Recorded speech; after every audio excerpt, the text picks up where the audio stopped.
is a 48-year-old Vietnamese exile. His name? Ho Chí Minh. Soviet documentary maker Roman Carmen films him and his supporters in 1954. In an address at the founding of the Indo-Chinese Communist Party, Ho Chí Minh. World War II will soon break out. When it happens, the French imperialists will certainly drive our people to a more horrible slaughter. However, their barbarous oppression and ruthless exploitation have awakened our compatriots. Everywhere, the masses have risen to oppose the French imperialists. Our people suffer under a double burden. They serve not only as buffaloes and horses to the French invaders, but also to the Japanese. What sin has our people committed to be doomed to such a wretched plight? As the pro-Vichy French authorities administer Indochina under the watchful eye of the Japanese army, Ho Chí Minh and a small band of fellow revolutionaries set up camp in a remote region across the Vietnamese border in China. One of them is a 29-year-old intellectual, Vo Nguyen Giap.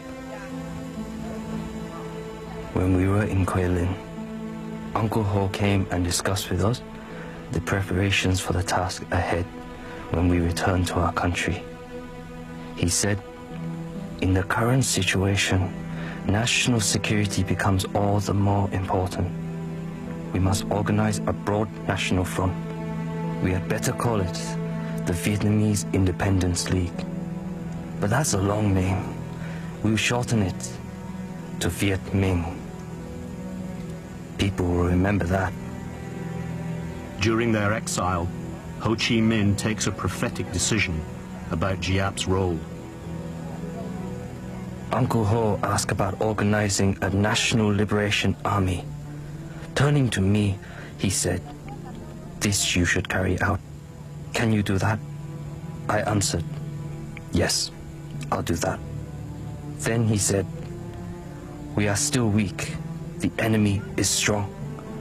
But we must not let them annihilate us." As the Japanese Empire in Asia begins to crumble under the overwhelming onslaught of Allied forces, Giap launches a general insurrection throughout Vietnam. By the middle of 1945, he has risen to the rank of general at the head of a force of 10,000 men. But fighting the Japanese is costly. General Giap. Then came the terror. Whole families were arrested, their houses burned. Villages were razed to the ground. Those who had revolutionary papers were shot, beheaded, or had their arms cut off and displayed in the marketplace.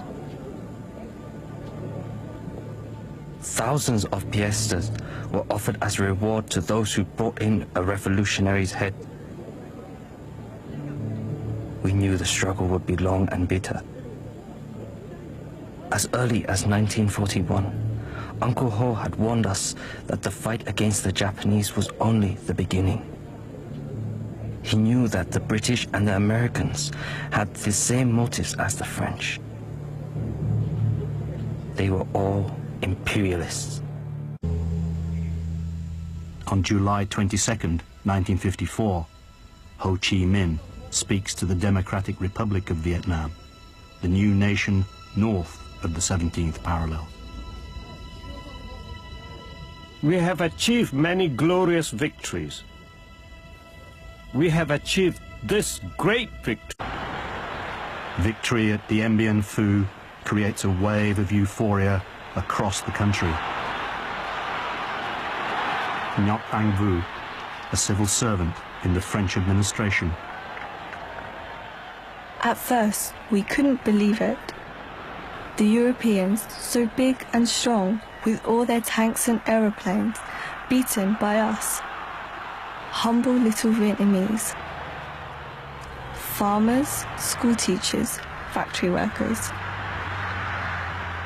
We were so proud.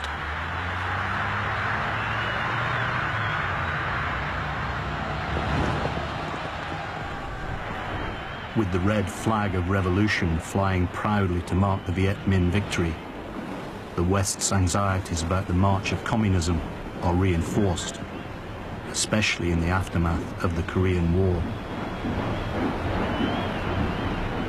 General Giap. The success of the revolution in China had created a balance of power between East and West. The war on the Korean Peninsula was evidence of this new world situation. Until now, our war was still a battle between the peoples of Indochina and France. The United States was determined to replace France in Indochina, but the situation did not allow the US to jump directly into war. It might develop into a second Korean War, in which there was no guarantee of victory for the US.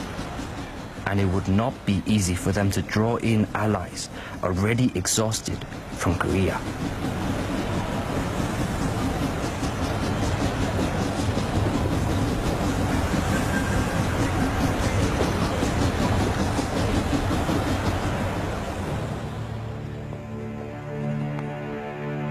A compromise is reached at the Geneva Conference and signed on July 21st, 1954. A ceasefire is to take effect immediately. A temporary division of French and Viet Minh forces is to be created at the 17th parallel. Elections to unify Vietnam are to take place within 2 years. The independence of Laos and Cambodia is confirmed. China stares across the divide from the north. In the south, a bulwark of the West, sponsored by the United States, glares back.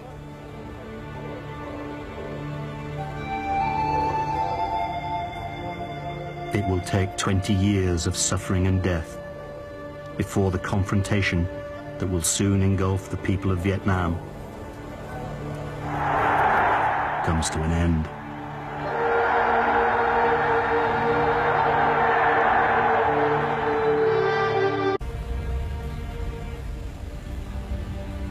September 1969, Hanoi.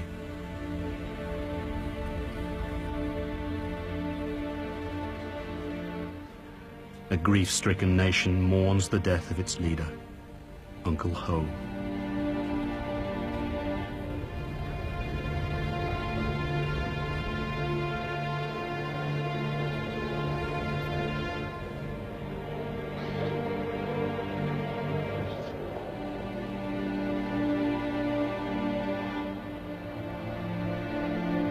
Although he has not lived long enough to save a victory for the cause he has led for almost 40 years,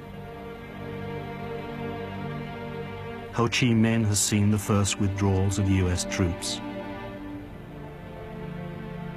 25,000 men ordered home in August by new US President Richard Nixon.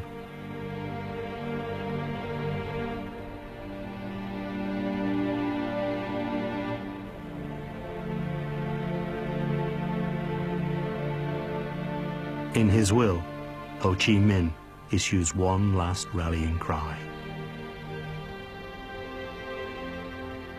The war of resistance may drag on. Our people may have to face new sacrifices of life and property.